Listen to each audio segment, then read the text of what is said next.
এইভাবে দেখতে পাচ্ছেন এটা একটি খাতা।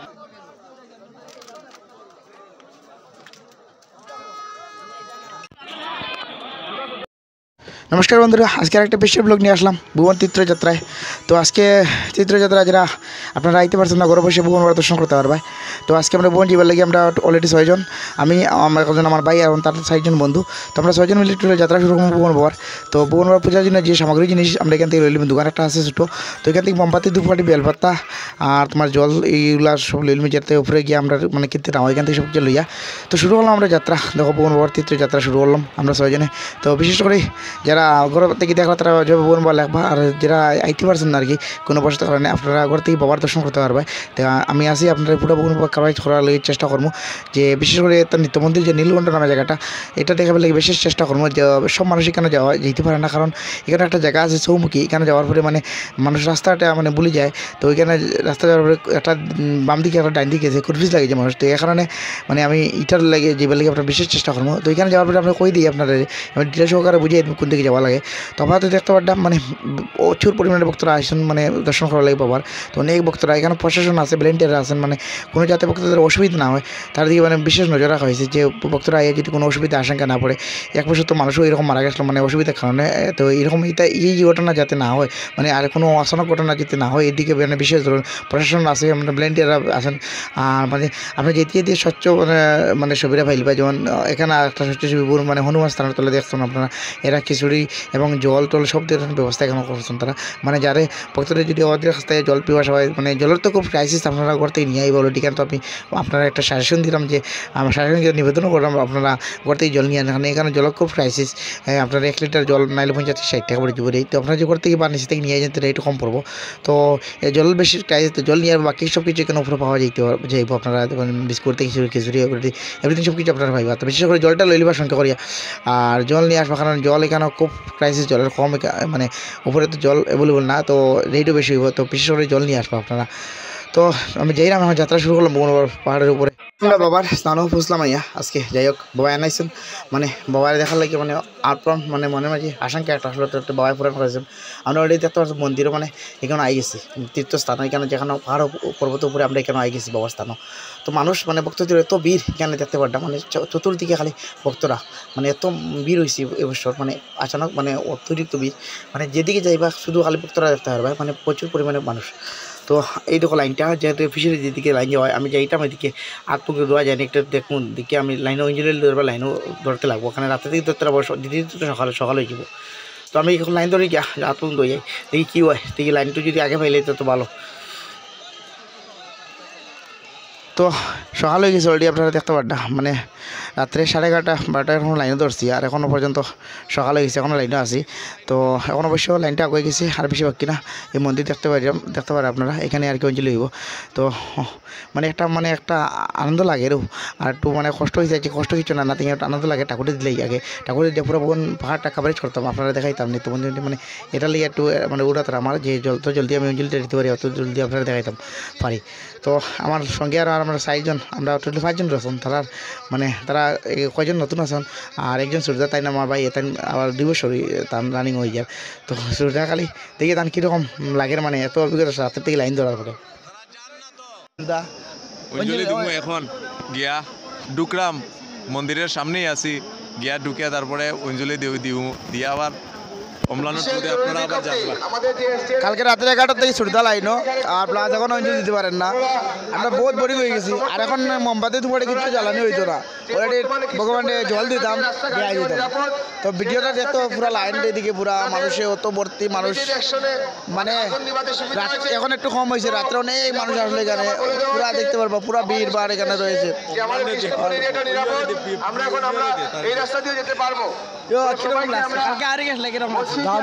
আরসি তো ভালো লাগছে না, কিন্তু যে জার্নিটা হয়েছে দারুণ লাগছে।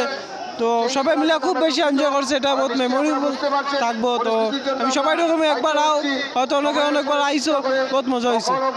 কাল বাইরে তো গাইতে বহুত মরছি, বাইরে তো গাইতে অ্যাকচুয়ালি আমি ঘুমাই গেছিলাম, প্রচন্ড ঘুমাই গেছে। নেক্সট বার বলা ঠিক একদম ভুবন বাবা কি জয়, ভুবন বাবা কি জয়। তো সবাই লাইনে দাঁড়িয়ে আছে, কেউ রাত্রে 9টা থেকে, কেউ 11 বা কেউ 1টা থেকে, কেউ 2টা থেকে, এরকম সবাই ঠাকুরকে জল তুলসী দেওয়ার জন্য দাঁড়িয়ে আছে।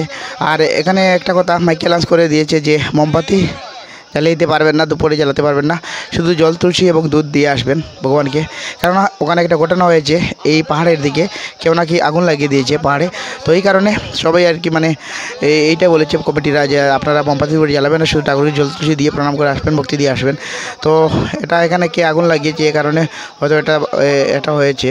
তো পাহাড়ে এই সাইডের পাহাড়ে পুরো আগুন ধরেছে রাত্রে থেকে, যখন অবধি একটু কম হয়েছে, কিন্তু রাত্রে অনেক আগুন লেগেছিলো এখানে। তো সবাই বয়ে একটু হাল্লা করেছিল, এই কারণে কমিটিরা বলছে যে কেউ মোমবাতি ধূপকাঠি জ্বালাবেন না, শুধু ঠাকুরকে জল এবং দুধ এরকম দিয়ে ভক্তি করে আসুন। তো কেউ এর জন্য একটু মোমবাতি ধূপকাঠি জ্বালাবেন না কেন। তো আমরা যাই দেখি কী করা যায়, ঠাকুরকে জল তুলসী দিয়েও আমরা যাব সেই নিত্য মন্দির বা নীলকণ্ঠ বিষ্ণু মন্দির এইসব কভার করার জন্য। তো আমাদের সামনে একজন দিদি, উনি আমাদেরকে গঙ্গা জল দিয়েছেন, অনেক ধন্যবাদ দিদিকে। দিদির নাম জানা নেই, কিন্তু কোনো সাহায্য করেছেন। আমরা হয়তো হাত মুখ ধুয়েছি এই রাত্রি, আর এখন সকাল হয়েছে, পরের দিন বলতে হবে। তো দিদি একটু হেল্প করেছেন, দিদি আমাদেরকে গঙ্গা জল দিয়েছেন, আমরা এই গঙ্গা জল দিয়ে একটু ছিটিয়ে দিয়েছি সবাই। তো দিদিকে অনেক ধন্যবাদ আবার জানাচ্ছি। ওর ঠাকুরকে দর্শন করে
মন্দিরের জন্য।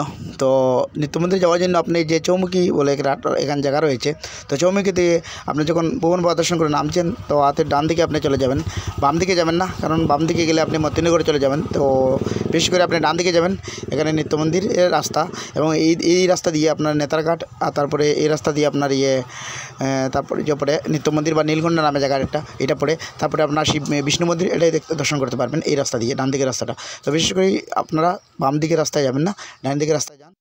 না আমি সেই জায়গায় পৌঁছেও নিত্য মন্দিরে, যা নীলকণ্ঠ নামে জায়গাটা, আর বেশিক্ষণ না আমি পৌঁছে যাব জায়গাটায়। অলরেডি আমি সেই জায়গাতে এসে পৌঁছলাম যেখানে আমি আসার কথা ছিল। ওর আপনাদেরকে নিয়ে যাবো পুরো ভিতরে, যেখানে পুজো করা হয়।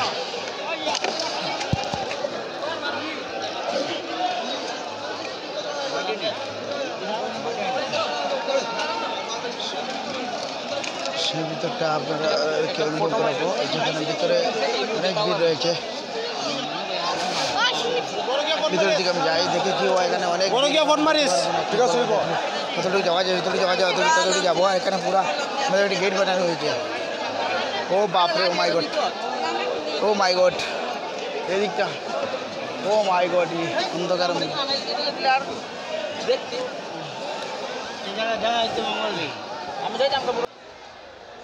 তো আপনারা দেখতে পাচ্ছেন অনেক বড় একটা শোরুম রয়েছে। সেই শোরুমে নাদি পঞ্চপাটনা এসেছিলেন, এটা কালকর মুখে শোনা গেলাম, এই মেলায় ভুবনবাড়িতে এসে শুনলাম। তো শোরুম নাদি গিয়ে পঞ্চপাটনা এসেছিলেন এই শোরুম দিয়ে। তো জানি না, আমার সঠিক জানা নেই, তো আমি যেটা জানবো না সেটা বলবো না। তো দেখতে পাচ্ছেন আমরা অনেক গভীরের মধ্যে, যেখানে সূর্যের আলো পৌঁছায় না, সেই সুড়ঙ্গের ভিতরে দিয়ে মানে মানুষ যায়, এবং ভিতরে কী জিনিস আছে, এমন একটা জিনিস আমি দেখাবার চেষ্টা করব। এই দেখুন মানুষ কীরকম নামছে, মতলব কেউ পিছলে গিয়ে, মানুষ শুধু দেখার জন্য উল্লাস, কে কীভাবে দর্শন করবে। তো সবাই মানে তাড়াতাড়ি কবে দর্শন করবে। সেই নিচে গিয়ে আপনারা একটি সুড়ঙ্গ রয়েছে, সেই সুড়ঙ্গের ভিতরে দিয়ে যেতে হবে। তো আমি যতটুকু পারবো আপনাদেরকে সামনে দেখাবার চেষ্টা করব। যারা দর্শক রয়েছেন, আসছেন না এখানে, ঘরে আছেন, তো তাদেরকে বেশিরভাগ আমি চেষ্টা করব যে ভিতরে যাওয়া যায় কিনা, তা আমি চেষ্টা করব, আপনারা চেষ্টা করে যাব। তো দেখুন কীরকম বড় বড় পাথর এখানে, আর একটা গুহার মতো জায়গা, যেখানে কবে থেকে যে মানুষ আসে এটা আমার জানা নেই, মতলব এটা খুব সুন্দর একটা জায়গা, আপনি আসলে পরে বুঝতে পারবেন সেখানে। ওর এখানে সূর্যের আলো নাই, আপনি দেখতে পাচ্ছেন শুধু কুয়াশার মধ্যে, মতলব এত কুয়াশা এত গভীর। আমি সেই নিচের দিকে যাওয়ার চেষ্টা করি, একদম নিচে যাব এবং নিচে গিয়ে আপনাদেরকে দেখাবো। এই পাথরের দুটি চিপা রয়েছে, সেই মতলব পাথরের যে দুটা রয়েছে সেই ওটার ভিতর দিয়ে যেতে হয়, গিয়ে যাওয়ার পরে নাকি ওখানে অনেক বড় একটা জায়গা আছে, সেই জায়গাটা আপনাদেরকে দর্শন করাতে পারবো। তো আমি চেষ্টা করবো আপনার ভিতরে যাওয়ার জন্য। তো ভিডিওটা দেখুন, আমার সঙ্গে থাকুন, আমি যাই এখন ভিতরের দিকে দেখি কী আছে। আমি অলরেডি ভিতরে পৌঁছে গেছি। আপনার ভিতরে আওয়াজ শুনতে পাচ্ছেন কীরকম আওয়াজ হচ্ছে, এটা আর কীরকম কিছু দেখা যাচ্ছে না। এখানে পুরো অন্ধকার অন্ধকার, শুধু লাইটের মোমবাতি এবং ক্যান্ডেলের আলো দেখছে, আর মানুষের চিৎকার এখানে শোনা যাচ্ছে, বোম বলে বোম বলে বলে। আর এই দিক থেকে দেখতে পাচ্ছি সূর্যের আলো, এই দিক থেকে আছে কিন্তু কোনো সূর্য আলো দেখা যাচ্ছে না। এই দিকে কোনো সূর্য আলো আসার কোনো সিস্টেম নাই, শুধু এইরকম লাগছে যে রাত্রি হয়ে গেছে। কিন্তু পাহাড়ে যাওয়ার পরে এখন প্রায় 10টা বাজছে, কিন্তু এইদিকে দেখলে নজর আসে যে এখন সন্ধ্যা হয়ে গেছে, রাত্রি হয়ে গেছে, রাত্রি হওয়া যাওয়ার পথে। কিন্তু আপনি যখন বাইরে যাবেন তখন দেখবেন না 10টা বাজছে, মর্নিং 10টা AM বাজছে এখন। আগে তো এই দিকটা এই ভিতরটা দেখালে পরে বুঝে যাচ্ছে যে পুরো রাত্রে হয়ে গেছে। তো ভুবনে এসে আমি যেতে পুরো টায়ার্ড, কাল থেকে কিছু খাই না, এখন জল তিরাসে অনেক পেয়েছে, কিছু খেতে পারছি না। আর লাস্ট পর্যন্ত ভিডিও আপনাদেরকে যতটুকু পারছি আমি দেখাতে চেষ্টা করবো, আর আপনারা দেখে নেন ভিডিওগুলো। এই যে লাস্ট গুহার ভিতরে আসলাম, এই গুহার ভিতরে মোমবাতি জ্বালিয়ে একটু ভগবানের আরতি করছে। তো ভগবান যে যেভাবে ডাকছে, ভগবান যে যেভাবে পারছে ভগবানকে ডাকছে। তো এই মোমবাতি জ্বালিয়ে প্রদক্ষিণ করছে। এখানে রয়েছেন আমাদের কুণ্ডকুণ্ড বলে একটি জায়গা রয়েছে, তো কুণ্ডকুণ্ড এখানে প্রদক্ষিণ করে ওরা ভগবানের কাছে ভগবানের আশীর্বাদ দেবে। তারপরে এই দিকটা আমি তোমাকে একটু দেখাবো হালকাভাবে। এই দিকটা দেখেন পুরো কুয়াশা পুরো রাত্রি 10টা বাজে এরকম লাগছে, কিন্তু এখন সকাল 10টা বাজে, একটু সূর্যের আলো এখানে পড়ছে না। তো কেমন লাগলো ভিডিওটি কমেন্ট করে জয় ভুবন বাবা লিখবেন অবশ্যই। আর দেখাবে লাস্ট পটে যখন আমি নিচে ভুবনে যাবো, আবার দেখা হবে সামনে। জয় ভুবন বাবা কি জয়।